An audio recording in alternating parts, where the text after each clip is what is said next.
Rise up!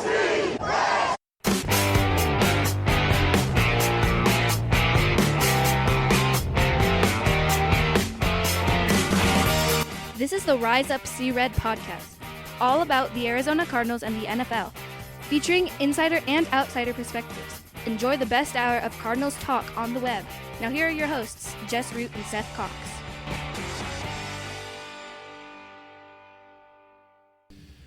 Hello, Arizona Cardinals fans, and welcome to the latest edition of the Rise Up See Red podcast. This is episode 344. I'm your host, Jess Root from CardsWire.com, the NFL Wire site covering the Arizona Cardinals from the USA Today NFL Wire.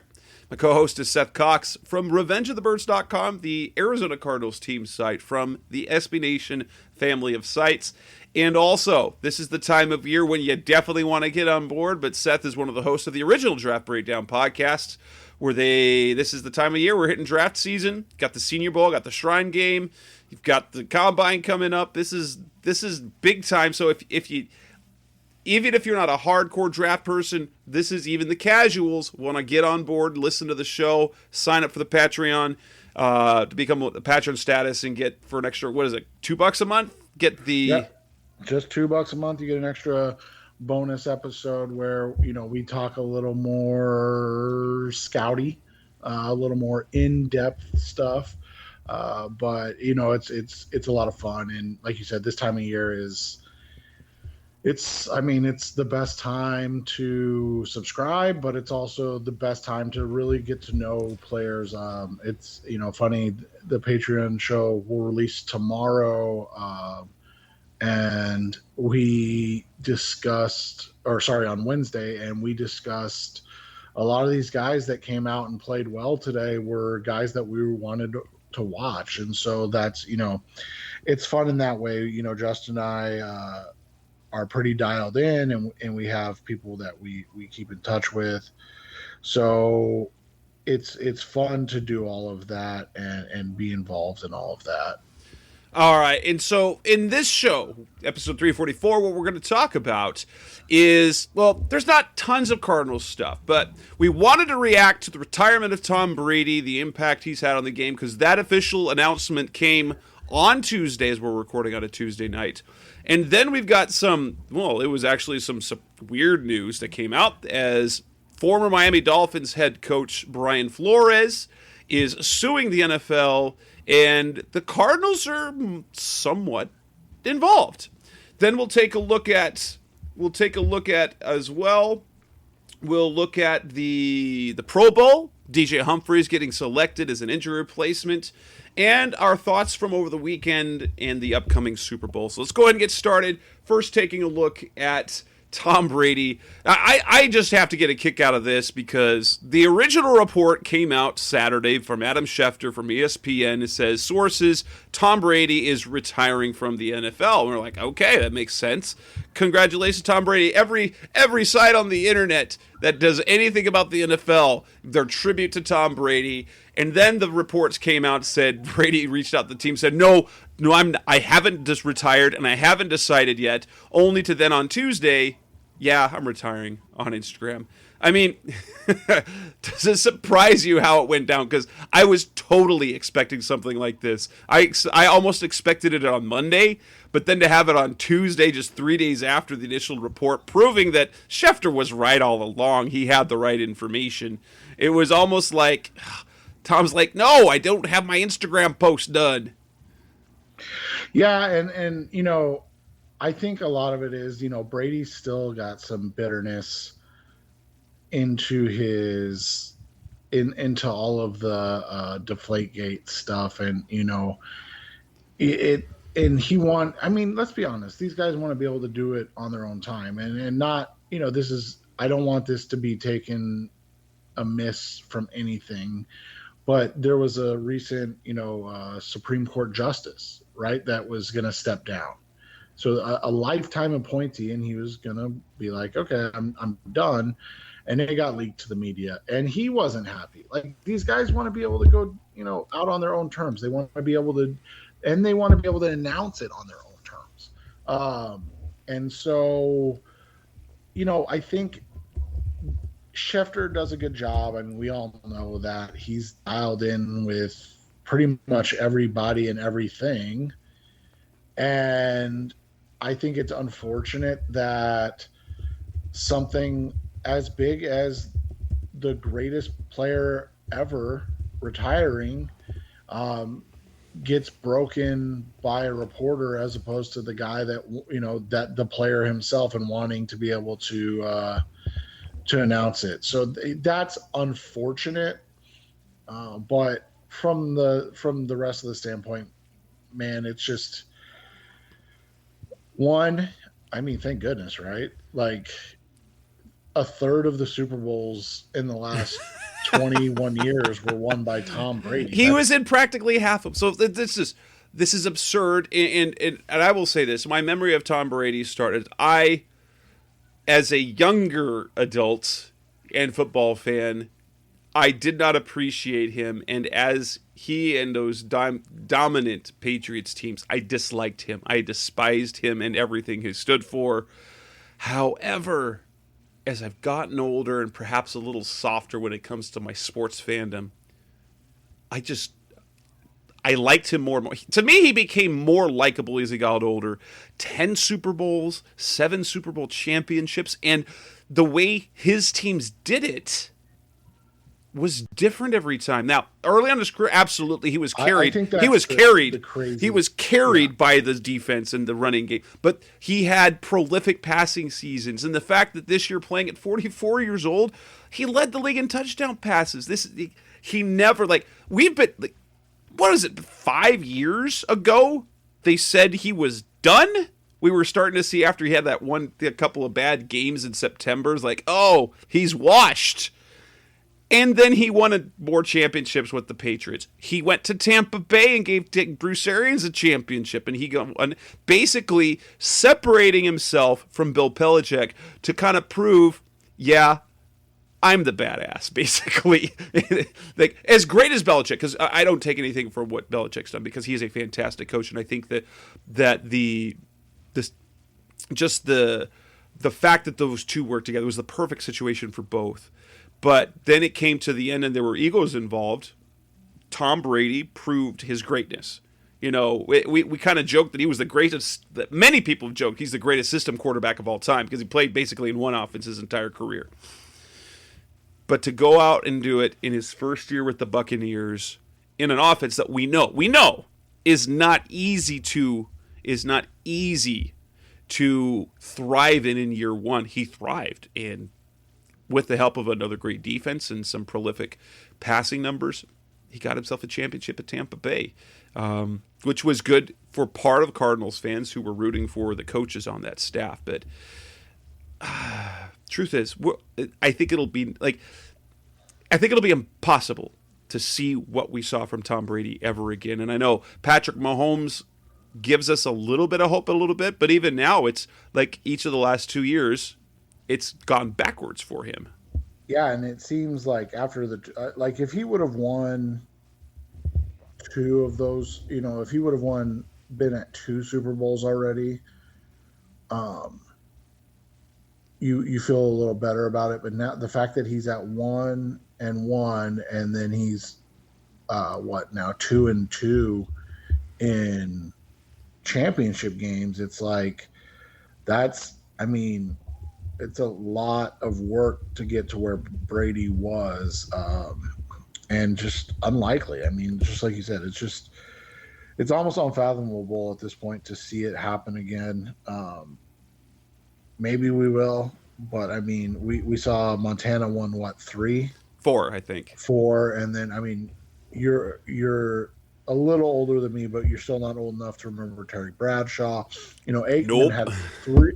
Aikman had 3, but I mean, we're talking about guys that were, they're Hall of Famers, but they're not. Right.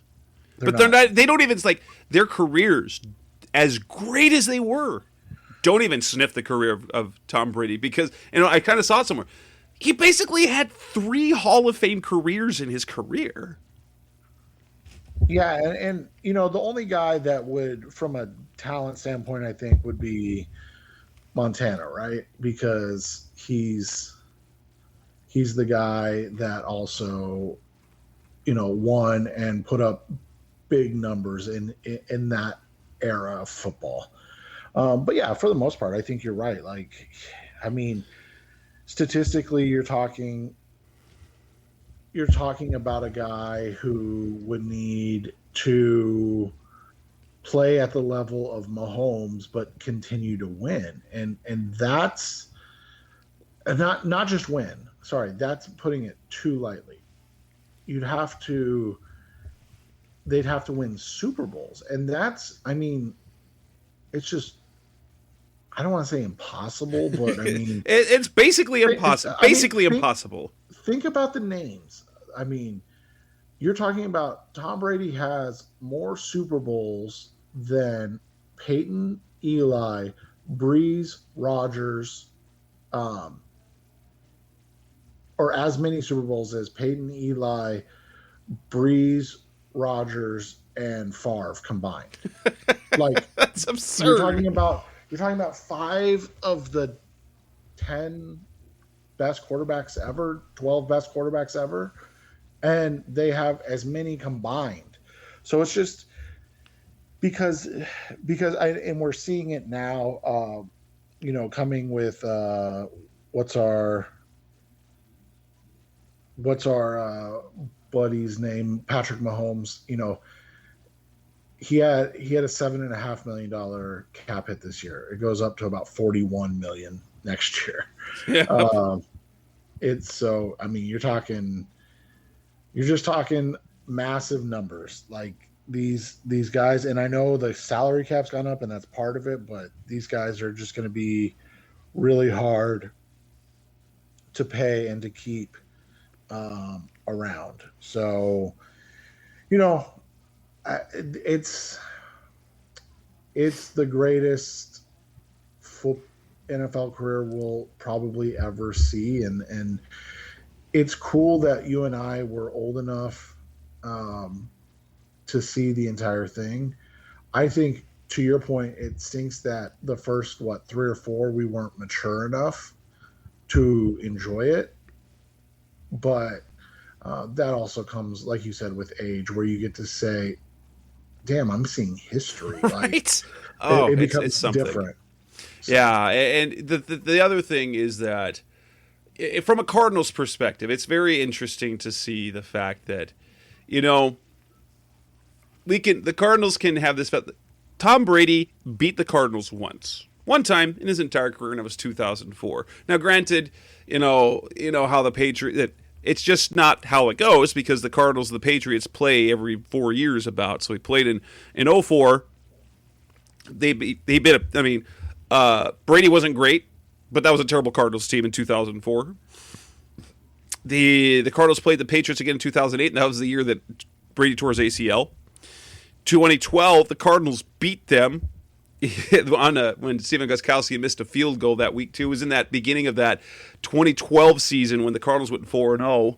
They didn't play a very great game, but played solid enough to beat Brady, and were lucky that way. Then in 2016, the Patriots came to town, and Tom Brady was suspended for the first 4 games, as so was Jimmy Garoppolo, and the Cardinals returned the favor by missing a last-second field goal to give the Patriots the win, just like the Patriots did in 2012. And then by the time we got to see the Patriots again, 2020, Tom was now in Tampa, and it was Cam Newton. And the Cardinals were set to face Tom Brady, the Buccaneers, in 2022. You'd have to think it looks like Tom's been ducking. He's been ducking the Cardinals for years. Yeah, he's just ducking the Cardinals. I mean, I'm sure that's exactly what I'm sure that's exactly what he was doing. He didn't want anything to do with that Cardinals team that he hasn't beaten since 2004. But it's a great career. We're never going to see anything like it. I doubt his passing records will be surpassed. It's just too hard, especially with the way the longevity. It's so hard to be that good and that long and that healthy for that long, because he just had the one season. He stayed that healthy for that long. And especially with the era of quarterbacks that are coming through, where they're the more mobile quarterbacks, which means they are much more likely to get hurt. Well, and I mean, we all make fun of him, and we do, because he's a nerd, and he's, he doesn't eat anything. I mean, the dude doesn't eat strawberries because they're inflammatory. But let's be honest, that's part of it, right? Like part of the reason he was able to play at a high level for so long is because he sacrifices everything. I mean, he doesn't drink. He doesn't, other than when he's celebrating, right? Another Super Bowl. That's right. And he's throwing the Super Bowl, the Lombardi trophy across the bay. Yeah. But I mean, you've got, he doesn't drink. He doesn't eat unhealthy foods. Now, there's also this, which is different. Remember, he got better and healthier as he got older because his second wife happens to be a Victoria's Secret supermodel and one of the richest women in the world. Yeah, one of the highest paid women in the world. And so, needless to say, her appearance is more important than, his, but he bought in and he did it with her, and you saw the results of that. And we were laughing the other night, my wife and I, because they showed a picture of him side by side from year 1 to year 22, and you're like, ridiculous, how does he look younger? And that's why. I mean, I'm sure he's had some work done as well, but you're talking about a guy that literally for the last 10 or 15 years sacrificed everything in life, all the other spoils and enjoyment of life, to be the greatest football player of all time. And now he can get fat if he wants to, and all he's got is a bunch of Super Bowl rings and Super Bowl MVPs and stuff. So I mean, he accomplished his goal, and he's the greatest of all time. And like you said, we're not going to see that again, because I think the sacrifices alone make it difficult to see it, to see that happening again. Coming on next on the Rise Up C-Red podcast, the best of our Cardinals talk on the web. We've got a new topic to talk about. Woo! Brian Flores, a lawsuit, and the Cardinals sort of involved. That's coming on next on Rise Up C-Red. We're back on the Rise Up C-Red podcast, the best of our Cardinals talk on the web. Brian Flores, fired by the Miami Dolphins, hasn't gotten hired by another team, has now decided to take the scorched earth method and filed a class action lawsuit against the NFL, named 3 specific teams: the Miami Dolphins, the Denver Broncos, and the New York Giants, but included every NFL franchise, all 32 teams, but named those 3 teams in the lawsuit for racist hiring practices. What this means has yet to be seen, and the league came out and decried it. However, there is a Cardinals angle to this, in the fact that one of the things that he is alleging is that there is a double standard when it comes to black head coaches. And the example that he gives specifically is Steve Wilks. All right, go Cardinals. Yeah, and so they fired him after 1 year, and he cites other coaches that have done poorly, and the other coaches that have done poorly in that sense. And so the Cardinals are right in the middle of this as an example, because so Wilks was gone after 1 year, a black head coach, didn't get a chance to, and on top of that, citing that he was, he had a rookie quarterback that he ended up starting because the veteran Sam Bradford didn't work out. His general manager was suspended for 5 weeks after a DUI arrest, and basically it was an awful roster. That every roster move that Kai made that offseason failed miserably. And it was a terrible year. It was a historically bad year, one of the worst teams I've ever seen ever, and he got fired. But then Cliff Kingsbury came in, had a rookie quarterback, won 2 more games, and didn't get fired. He continued, and they cite these other things. Now, I don't necessarily want to go into the the systemic problem that honestly the NFL does have, because I don't know if there is a double standard, but there is a race problem in the NFL, and it's simply because the people making hiring decisions are the same. They're rich, older, white guys, pretty much. And so, but what was your reaction? What did you take away from the initial thing where you saw that the lawsuit came out, and then to the fact that they talked about the Cardinals in it, which is, I mean, that's good for clicks, but it's not good for business, let's say. Yeah, and I think the big thing is, and something that you and I have talked about on this show, and so, this isn't a surprise. If this was gonna, if there was gonna be a lawsuit about unfair or, hypocritical, I guess I don't know what the correct term is, but, ways of doing things. The Cardinals were going to be involved in that when you looked at how they handled Steve Wilkes. I mean, it just is what it is. And to those that say, well, that's silly, well, think about it. I mean, you had a GM that got it was an extreme DUI, was it not, if I remember correctly? Yeah, I think it ended up being that. Yeah, so an extreme DUI. Then, like you said, was suspended the first 5 games of the season. Then had the worst team in the NFL. And you said, hey, it's cool. You can work here still. And the head coach, you go, no, I don't like your vision for the team. Well, not only that, when they fired him and that press conference with Michael Bidwell, he got the vote of confidence. He says, I have all the confidence in the world that Steve Keim can build a team like he did before. And you're like, whoa. Yeah, and so it was just, I mean, it is one of those things. And look, is there a larger problem than just the Cardinals? Absolutely. Are you and I going to be able to solve that problem on this show? Nope, not going to happen.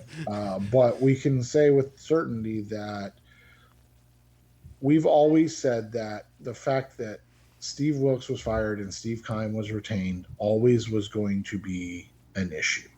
And it was always going to raise eyebrows. And, now it's coming home to roost, and I don't know if anything comes of it. I will say this: the Cardinals, from the employing of African Americans, are one of the more progressive organizations out there. Remember, Rod Graves was GM for a long time, and they were the first franchise to have a black GM and a black head coach when they had Denny Green. They've had black assistant coaches. So in terms of overall, they have promoted diversity. It doesn't mean they are great, but when it comes to the NFL, right, they've been ahead of the curve. And they're still one of the teams with a black coordinator. I mean, they have Vance Joseph still, so it's not like, Adrian Wilson and Quentin Harris are both, high-ranking officials in the front office. So it's not like it's something that I think is going to be an issue when it's like delved into. However, we've said this from the beginning. It was an interesting decision, I guess is the easiest way to put it, right? An interesting decision to decide to retain Steve Keim and fire Steve Wilkes, because, but At the same time, I'm not the owner, so now I don't have to answer to anybody about this. Right, and it's hard. It's hard. The Wilkes thing is really hard because of just how bad those Cardinals were. I still don't know how they won 3 games because they were atrocious on both sides of the ball. What was it? They were like minus 200 almost in point differential. Michael Bidwell even came out and said, like week 1. The way the Cardinals came out and played in week 1, he was worried. He was very concerned from the very first game. And I think he had buyer's remorse like, oh, what did we do? Well, and here's the one thing I'll say. And this is, I don't want to absolve the Cardinals of anything. But let's be honest, it's not like Steve Wilkes been good since he left Arizona. Nope. He kind of crash and burn as the DC in Cleveland. And he's really struggling. As the DC in Missouri at college, at the college level now. So, I mean, it is what it is. At that point, I'm not going to, I'm not going to make excuses. We've talked about it before. You can go back and listen to our older shows where we lament the fact that I cannot believe Steve Keim is still here. We both said that. So it is what it is. It sucks that this is happening in the NFL in 2021. But it is. I respect Brian Flores for basically giving up his career because at this point I don't. It will be nearly impossible for him to even get hired as a position coach, you'd think. Yeah. And so that's going to be something to watch. And, but like I said, you have to admire his willingness to, take a stand and try to make a difference. Yeah. Coming next to the Rise of Sea Red podcast, the best of Cardinals talk on the web. Let's move on and talk about a little bit with the Cardinals. The Pro Bowl comes up this week. There will be 5 Cardinals involved, especially an additional one is DJ Humphries was selected. Let's talk about the Pro Bowl selections, DJ Humphries. That's all coming up next on Rise Up Sea Red. We're back on the Rise Up Sea Red podcast, the best of Cardinals talk on the web. DJ Humphries is an injury replacement at the Pro Bowl. He gets his first Pro Bowl selection. I know some people kind of don't like that. What's your take on that? Because I have no problem with it. He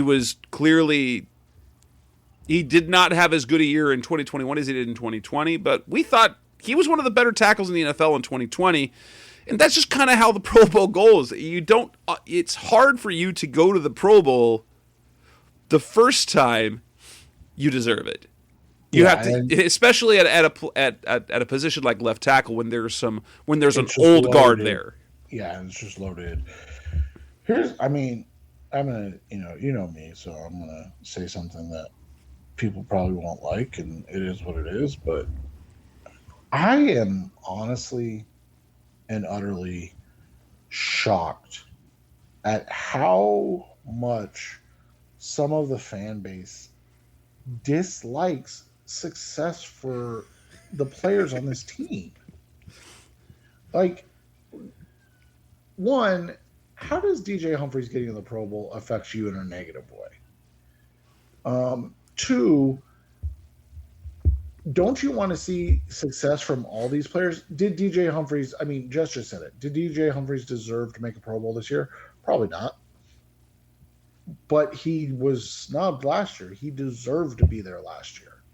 And so this is kind of like you said, the makeup thing. It was like when Adrian Wilson got his first one, when it was like and it wasn't like a bad season by any means, but like it was his worst season in the last 2 seasons before he finally got one.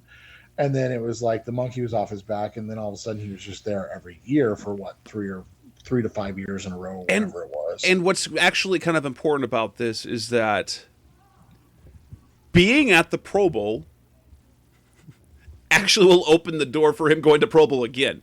That recognition, suddenly, being a Pro Bowl player puts you on the radar. And I think that's where, for example, Budda Baker benefited from that rookie year being a special teamer. When he got his name known around the league, Pro Bowl player as a special teamer, as a rookie, that carried into when he broke out as a safety, because there's a lot of really good safeties. But now that he's been to the multiple Pro Bowls, he is automatically, fair or not. Now, we know Budda's a fantastic player, but that's how this goes. So once you gain some notoriety, just a little bit, that's how that happens. And let's be honest, Cardinals offensive linemen don't make the Pro Bowl. So this is a positive thing. Mike Iupati was the last one to make the Pro Bowl, last lineman for the Cardinals to make the Pro Bowl in 2015. And then before that, let's go back to freaking Lomas Brown. In 1990, he's the last tackle. 1996. I remember Lomas Brown. He played for the Cardinals when I was in high school. Yeah, I was 10. So, that's my big thing. And I don't mean it in a negative way when I say that, but like, why would you be upset that this guy made the Pro Bowl? Like, you should be happy. You should. Yes, the way the season ended sucked, but are we really just going to be like, well, I don't want any success for any of these guys until cut Kyler, cut everyone, fire everyone?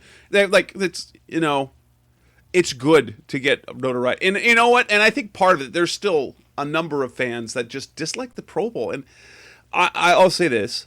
I think the Pro Bowl is fun. Don't take it serious. It's not serious football. It's fun. It's getting a bunch of great players on the field in a different setting where it's kind of competitive. But it's fun to watch because you get to see all this greatness on the field at the same time. It's a great experience, especially for younger, good players, because they get their taste of, oh, I belong. And it's going to be exciting. I think I will watch some of it, and I will pay attention to what the Cardinals players do. The fact that we've got a Pro Bowl quarterback 2 years in a row, that's great. It's fantastic. Cardinals fans enjoy it. Cardinals, we've been talking about for years. Cardinals fans have been talking about how everyone hates the Cardinals. It turns out our fans hate the Cardinals. Yeah, I mean, it's becoming a lot of self-loathing. Which, I mean, I get it. Like, the end of the season sucked. I don't want people to think that Jess and I are saying, oh, well, it's over, it's done. But at the end of the day, there's a couple things. One, Jess and I have 9 children between the two of us. We've got way more important things to worry about than the Cardinals sucking at football. In fact, it saved both of us having to take time off from our actual jobs to go cover them in LA, because we probably would have if they. Now, I'm not saying we wouldn't have done it. We would have done it and smiled and enjoyed it, but we both would have had to have taken off actual work to go do our pretend work that we love.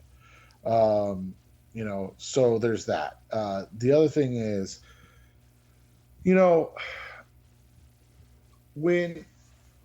when you look at teams and you immediately go, I'm jealous, and that's what's happening right now with a lot of situations. And right now, it's Cardinals fans are jealous that Joe Burrow and the Cincinnati Bengals are in the Super Bowl. So everything else feels cheap, right? It feels, I don't want to say useless, but I think that's the best way to say it. Like, it feels like, why are we celebrating this, right? Like, we shouldn't be celebrating that Kyler's in the Pro Bowl. He should be wanting to play in the Super Bowl. Well, trust me, he wants to play in the Super Bowl. We shouldn't be celebrating DJ Humphries being an injury replacement in the Pro Bowl because he sucks so bad down the stretch, he doesn't deserve it. Well, you know what? He didn't play well down the stretch. You're absolutely right. I don't think you're wrong at all. But he's there. So let's just enjoy him getting to be there, and let's enjoy him, like Jess said, being amongst an elite group of talent for the first time in his career, and say, hey, great job, DJ. Absolutely. Yeah, I mean, football fans, guys, have fun with it. Enjoy football. And yeah, so we're enough about that. Let's talk about the other thing that we're going to be loathing, and that's about the Super Bowl. So coming up next on the Res Up C-Rip podcast, the best our college talk on the web. Let's talk about this Super Bowl matchup. Do we want to root for Joe Burrow? Do we not? Are we jealous? What is it? That's coming up next on Rise Up C-Red. We're back on the Rise Up C-Red podcast, the best of Cardinals talk on the web. My goodness. The Super Bowl is set. It is the Rams against the Bengals. Did you think at all? Like, I'll say this. I did not think that the Chiefs, I didn't think the Bengals had a chance at all to beat the Chiefs. And then the way it went down in the first half, I'm like, this is going to be a blowout. And then yet, they came back and won. I can't believe how badly Patrick Mahomes and the Chiefs played in the second half of that. Well, basically, from right before halftime to the rest of the game. It doesn't compute, honestly. Yeah, it was a bad performance. And, I go back to a lot of people I speak with. And I talked to a couple big Chiefs fans on Twitter, and text messages and stuff like that as well. And what is hilarious to me, and we're talking about, fan overreactions. There's a contingency of Chiefs fans that are ready to move on from Andy Reid. And because they've had, they've had the loss to the Patriots in the AFC Championship game. They've obviously had the loss in the Super Bowl to the Tampa Bay Buccaneers, and now this loss, and it's, and I was going to bring this up to you, later, and it's something, not to discuss now, but I think as fans, we almost get spoiled, right? Like when It's exactly with what it success, it's like the Cardinals have never won a Super Bowl. And if they got to the Super Bowl and won with Cliff Kingsbury, you and I would basically be like, for the next 5 years, we'd be like, yeah, they went 1-15. But dude, remember they won the Super Bowl. Just think about the Arizona Diamondbacks, who won a World Series in 2001, and we're still celebrating it. Like, this team the Diamondbacks haven't been relevant for most of the last 20 years, and yet that one championship, I'm nearly 45 years old, and that happened 21 years ago. And I still feels like it wasn't that long ago. Well, and not just that, but think about this. And I don't mean any disrespect when I say this to the Phoenix Mercury and the Arizona Rattlers, but that's literally the only championship this town has ever won. I mean, ASU's never even won a championship. No. For God's sake. Oh, that 96 season. So that's the thing. I mean, you're just talking about a glory that is so, that is so rare. And so I think, and that's one of the things, that I think gets underplayed is how much these dynasties kind of ruin the mentality of fans. Right now, should Chiefs fans be upset? Yeah, I mean, you were up 18, you lost an 11-point lead. That sucks, dude. I mean, it sucks. And your franchise quarterback played like absolute dog crap the second half of the AFC Championship game. he's also the only reason that you're going to be the Super Bowl favorite again next year. Like, like the reason that the Chiefs are going to go into 2022 as the Super Bowl favorite is because Patrick Mahomes is the greatest quarterback on the planet. And so those things happen. I mean, bad games, bad quarters, bad halves happen. But we just can't put it in perspective because we expect everybody to win 7 Super Bowls. You know, like we were just talking about it. Tom Brady's career doesn't happen. It doesn't. Yeah, and so it's just, I mean, it is what it is. And so when you look at it, yeah, I mean, I feel bad for us as Cardinals fans, because what do you cheer for? And you and I have talked about this.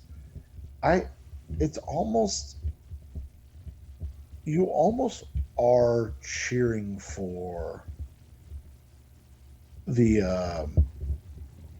Rams, because it justifies the loss. It justifies the struggles. That's how I feel, and I hate, because I'm not rooting for the Rams, right? But if they win, it takes the edge off a little bit, because you're like, oh, we lost to the team that won the Super Bowl, and they beat everyone, so well, of course they beat us, and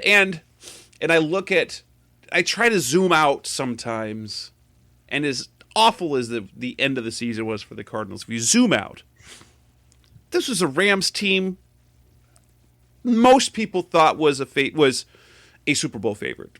I will admittedly say, and I'm not trying to toot my horn of this, but like before the season, I said I thought the Rams should be the favorite to win the Super Bowl. They should be the favorite to come out of the NFC, just because I didn't think it was going to be.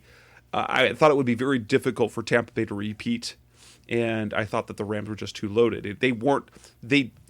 When we did the preview with Cam DeSilva, we were talking about a 13 to 15 win team during the regular season, just rolling through the season. It just didn't happen. They had inconsistencies, but ultimately that is a loaded team, and it's disappointing.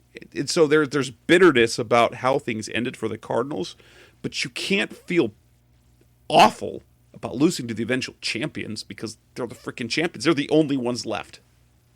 Yeah, and so the other thing is to that point, which I agree with all of that.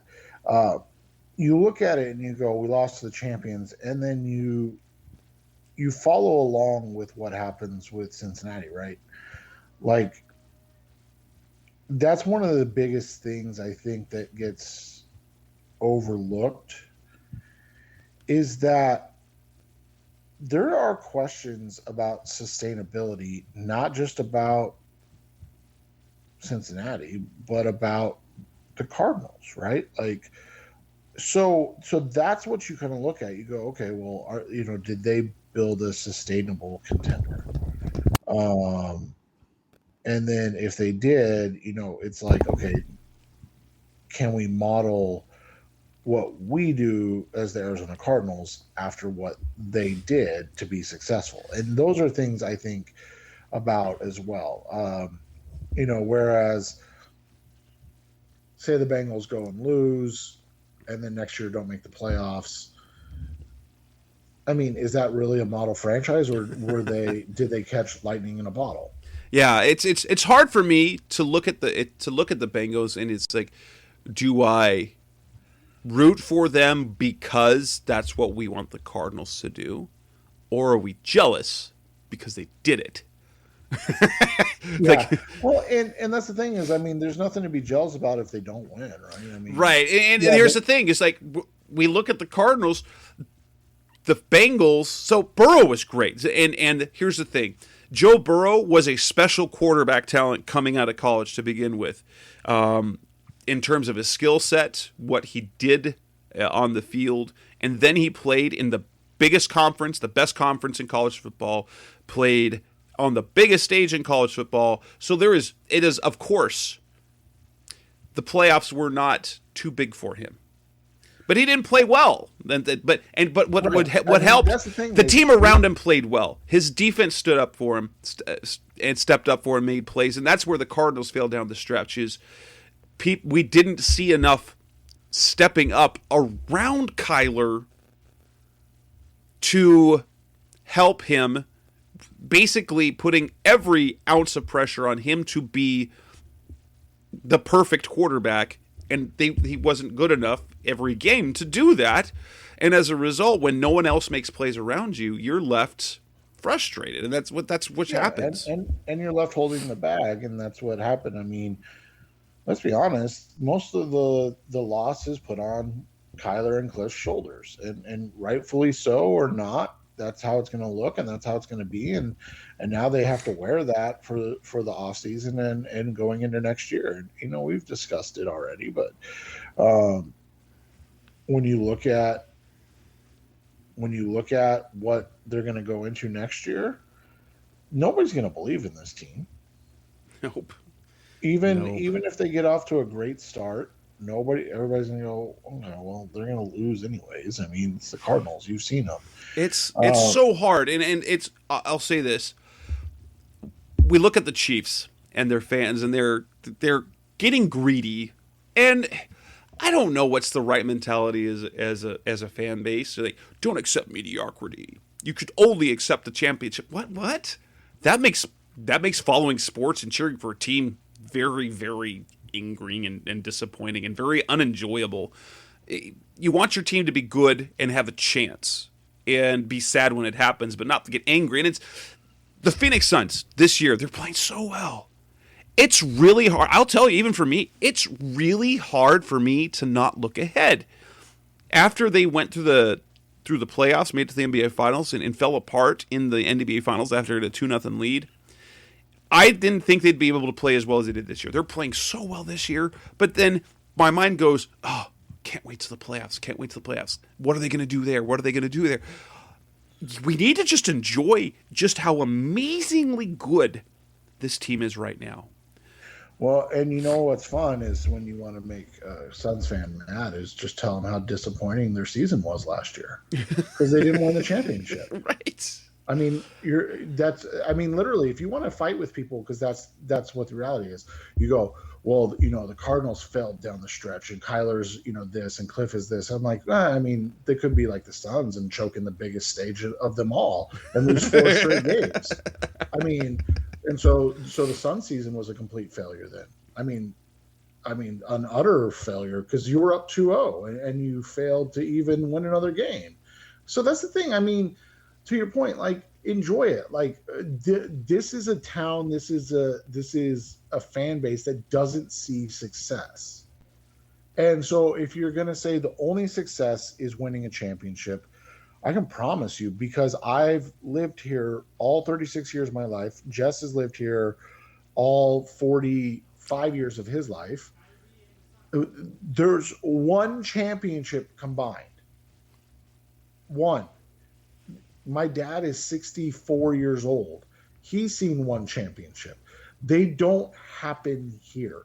So if your end goal is that if you don't win a championship, the season's a failure, well, then every year you're going to be just disheartened and not be able to deal with it because it's going to be a failure almost every year. Right. And the fact is, even when you have great teams, it not only takes talent, and it takes fortune, luck. Because anything can happen in the playoffs. We've seen it. I mean, that's just you can be disappointed and root for your team and expect the team to try to put their best team on the field. But if it doesn't end in a championship, if you're just going to be sad, that's an awful way to do it. You can be disappointed in the game. I will say this. I mentioned this after the Cardinals lost their playoff games against the Rams. I wrote that recap, and I needed. And I write, over the course of the week, I write 50-ish articles a week, and I don't usually have a problem with it. I needed about a 24-hour cleanse. I couldn't do it. I couldn't add anything, and that was me as as a fan and as a professional. It was hard for me. But we can't go on being bitter. I mean, now we look for next year how to be better. I prefer, I'll say this. I prefer to think about sports positively, because if we're not going to enjoy the ride, why are we doing it? Why are we doing it? Well, exactly. You're going to end up, and that's the thing is like, if all of your successes and failures, you rank them based on, well, where, either a championship or well, you can lose here but not here, or you can lose this way but not this way. Like, I've said this before, and I know there are people that disagree with me, but the way the Cardinals lost, yes, it sucked. Yes, it was embarrassing. I would rather lose that way 100 times out of 100 than the way the Bills lost or the Chiefs lost. Oof. Like, I would rather be embarrassed, humiliated, talked about as not belonging on the same field than deal with the what if heartbreak. Because at least you left knowing we weren't the better team. Like, we weren't as good as this team. As opposed to, if I do X, if I do Y, if A or B happened. And you think about that. And I can tell you from a personal, like, as coaching my kids in sports, we lost, in our game by last second touchdown. And all you think about is, if we would have called this defense, if we would have run this coverage, this blitz, and that's all you think about. Whereas if you just get run off the field, you're like, well, we weren't as good as them. And that sucks. And, it sucks that we're not as good, but we weren't as good as them. And so it's a lot easier pill to swallow. I know there's people that disagree with me, and that's fine. You're wrong. But so let's talk about this. So who do you think is going to win? Now, I don't know who to root for. I can't root for the Rams of the division rival, but I'd rather see the Rams win because of the whole Cardinals losing to them. It'd be fun to see Joe Burrow get a championship, but is it really fun to see Joe Burrow get a championship before Kyler Murray? Is it really enjoyable to see the Bengals, a joke of a franchise for most our lives, yeah, basically our entire life, have them win a championship before the Cardinals? There's nothing. Every outcome of this game is disappointing, honestly, and I think the Rams are going to win. But I didn't think the Bengals would have a chance against the Chiefs. But honestly, I think this Rams team is a team of destiny this year. They found things the right way. They're definitely not perfect, but I think their defense will be good enough and will make enough plays. And I think Matthew Stafford can have his magic ending. I think, in that sense, there's a lot of quarterbacks in the NFL that I like. Matthew Stafford is very likable. I mean, it'd be great to see him have a happy ending because it reminds me of Carson Palmer, and he didn't get that. Yeah, and I think they will as well. I'm going to go with them to win the game. It's they're a very talented team, and we've talked about it. They went all in, and then they had injuries, and they went further all in. Like, they just kept pushing their chips in, and it's they've hit blackjack somehow every single time, and it's crazy to think about. I mean, they should have lost to Tampa Bay. They should have lost to San Francisco, and somehow, some way, they didn't. I mean, if Jaquiski Tart just literally catches the football, that game's over. Right. And that's what I talk about, when I talk about, like, I'd rather have gotten blown out than go, if Jaquiski Tart just catches the football, we're in the Super Bowl. So it's fun not to have to worry about that. They're wonderfully put together. They have the best player on the field, they have the second best player on the field. They probably have the third best player on the field. When you look at Aaron Donald, obviously the best, and then you look at Jalen Ramsey, he's probably the second best. Then you look at Cooper Kupp's probably the third best. Joe Burrow's better than Matthew Stafford, but the weapons around Stafford, I think, are better. I'll say this: Jamar Chase is a special talent. Man, that guy is. I can't believe there were people that questioned him coming out of the draft. But yeah, I mean, it's going to be fun. But that's the thing is when you have Jalen Ramsey that you can put up against a Jamar Chase, like it makes it really difficult, right? And I think that's where we'll kind of be. I think that the Rams end up winning this one 31 to 24. I think it's close-ish. I don't think it's a blowout by any means. But I think in the end it ends up being the Rams. And I think it might go lower scoring, something like 24-20. Because both defensive units, I think Cincinnati's been good defensively in these playoffs, and they'll be interesting to see. But yeah, this is just a disappointing Super Bowl. Like it's fun to see something new. Yeah, it's fun to see a different matchup, and but at the same time, it's not, because then you feel bad because the Cardinals didn't do it, because they were the new team you wanted to see. And then instead it's the Rams, and instead it's the Bengals, and so there's no happiness in this game. So hopefully there's lots of good stuff to eat and drink for that game. Yeah, exactly. So with that, we will wrap up this edition of the Rise Up See Red podcast. We kind of set the schedule for the rest of the off season, at least leading up to the draft. So we will have shows each week leading up through the month of February. Next week we will talk about the Senior Bowl and Shrine Game. We might be able to get Justin Higdon on, who joined us last week, who's Seth's co-host over the original Draft Breakdown podcast.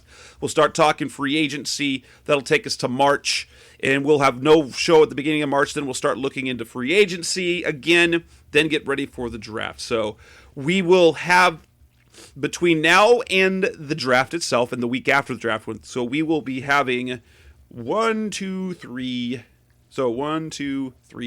4, 5, 6, 7, 8. We have 9 more shows basically the next couple of months, next 3 months, and so still plenty of content before it slows down after the draft. So we will be back again next week with Seth Cox and hopefully with Justin Higdon. On behalf of the Rise Up See Red podcast, this is Jess Roots at Seth Cox. We'll be back again next week. Thanks for listening, as always. Thanks for listening to the latest edition of the Rise Up See Red podcast. Listen to previous episodes and subscribe to the show on Apple Podcasts, Stitcher Radio, Audioboom, or many other podcast platforms so shows are delivered directly to your mobile device. Please give the show a 5-star rating and always support the sponsors who support the show. We'll be back soon for the best hour of Cardinals talk on the web. Rise up, Red Sea, be Red, See Red, and of course, Rise Up, See Red.